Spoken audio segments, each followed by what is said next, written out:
नमस्कार, मैं हूं सचिन और आज आप सुनने जा रहे हैं एक ऐसी गुप्त कथा। और स्वागत है आपका स्टोरी वाला अड्डा में, जहां हर कहानी होती है एक रहस्य और हर रहस्य में छुपा होता है अंधेरा। आज की कहानी रामायण से है, पर वो हिस्सा जो शायद आपको कभी नहीं बताया गया। एक रहस्य जिसे जानने के बाद आपके रोंगटे खड़े हो जाएंगे, क्योंकि ये कहानी है अहिरावण की। रावण का ऐसा भाई जो धरती पर नहीं, पाताल में राज्य करता था। उस रात जब राम और लक्ष्मण को नींद में उठाकर पाताल ले जाया गया और हनुमान धरती से नीचे उतरते हैं उस गहराई में जहां हर दिशा में सिर्फ तंत्र, मृत्यु और रहस्य है, तो तैयार हो जाइए उस काल लोक की यात्रा के लिए, जहां से कोई कभी लौट कर नहीं आया सिवाय एक के। कहानी शुरू होती है अभी। लंका जल रही थी। हनुमान की पूंछ में लगी आग ने रावण के अभिमान को चिता में बदल डाला था। सीता को अशोक वाटिका में देखने के बाद श्री राम और वानर सेना युद्ध के लिए पूरी तरह तैयार थे। रावण ने कई योद्धाओं को भेजा, मेघनाद, कुंभकर्ण, अतिकाय, पर कोई भी राम और उनकी सेना के सामने टिक न सका। तभी मंदोदरी ने रावण से कहा, यदि अहंकार छोड़कर तू राम के चरणों में जाए तो जीवन भी बचेगा और लंका भी। लेकिन रावण ने उसकी बातों को ठुकरा दिया। उसी रात रावण ने एक गुप्त सभा बुलाई। उसमें उसका सौतेला भाई अहिरावण भी शामिल हुआ। अहिरावण रावण का सौतेला भाई था, एक तांत्रिक, मायावी और पाताल लोक का अधिपति। वह तंत्र मंत्र में इतना पारंगत था कि देवता भी उसके नाम से कांपते थे। रावण ने कहा, हे भ्राता, तुम मेरी अंतिम आशा हो। राम और लक्ष्मण को पाताल लोक ले जाओ और बलि चढ़ा दो, तभी लंका बचेगी। अहिरावण मुस्कुराया, बस एक रात दो, अगली सुबह राम और लक्ष्मण तुम्हारे सामने नहीं होंगे। उस रात युद्ध भूमि पर शांति थी। वानर सेना सो रही थी। श्री राम और लक्ष्मण एक तंबू में विश्राम कर रहे थे। हनुमान जी बाहर पहरा दे रहे थे। अहिरावण ने रात्रि का समय चुना। उसने मायावी तंत्र से एक साधु का रूप धारण किया और मंद हवा में घुलता चला गया। वह हनुमान के पास पहुंचा। जय श्री राम वत्स, मैं एक तपस्वी हूं, श्री राम से मिलना चाहता हूं, एक क्षण बस।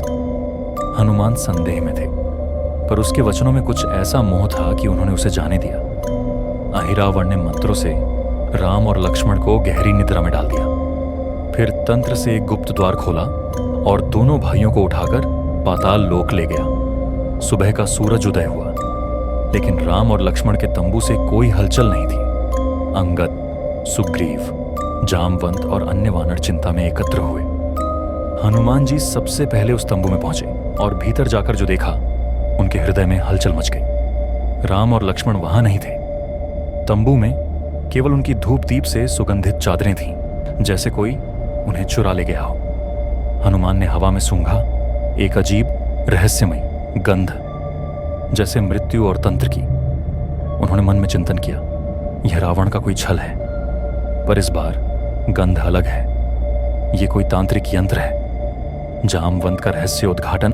हनुमान दौड़ते हुए जामवंत के पास पहुंचे। बुजुर्ग ज्ञानी, क्या तुम्हें इस गंध का ज्ञान है? जामवंत ने आंखें बंद कर ध्यान किया, फिर बोले, यह गंध पाताल लोक से आती है। कोई मायावी तांत्रिक उन्हें उठा ले गया है और मेरी दृष्टि में एक ही नाम आता है, अहिरावण। हनुमान का रक्त उबल पड़ा। पाताल लोक भी मेरी गति नहीं रोक सकता। मैं राम और लक्ष्मण को वापस लाऊंगा।